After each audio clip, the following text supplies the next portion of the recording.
Pour l'adoption, 780. Contre, 72. Un moment de concorde pour l'histoire. Cet après-midi à Versailles, la très grande majorité des parlementaires a gravé dans la Constitution le droit à l'IVG. L'émotion se lit sur les visages, notamment chez les représentantes des associations féministes. Une journée chargée de symboles. D'abord celui de Gabriel Attal aux côtés du fils de Simone Veil. Un hommage à celle qui, en 1974, a inscrit dans la loi le droit à l'avortement sous les insultes d'une assemblée alors très largement masculine. C'est toujours un drame. Que la force de vos applaudissements pour son combat et pour sa cause tonne plus fort encore que ces insultes et fasse définitivement justice à Simone Veil.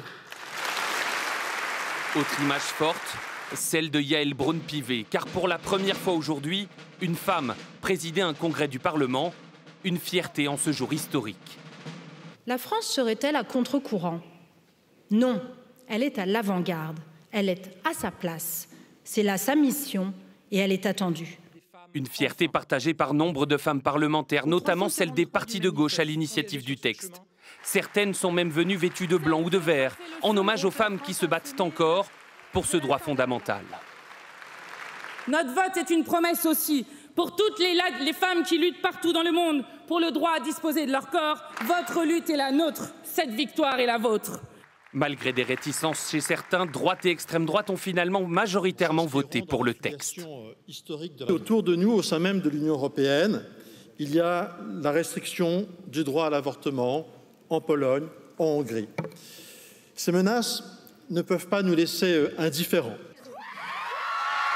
Au moment du vote, place du Trocadéro, c'est la liesse et les larmes chez ces militantes féministes. Parmi elles, Claudine Monteil, pionnière de la lutte pour l'avortement. C'est un moment extraordinaire, c'est un moment que je ne pensais jamais vivre de ma vie, parce que nous nous sommes battus pour qu'on prononce le mot avortement. Ce soir, la Tour Eiffel s'est illuminée en l'honneur de ce vote historique. Emmanuel Macron salue, lui, une fierté française, un message universel.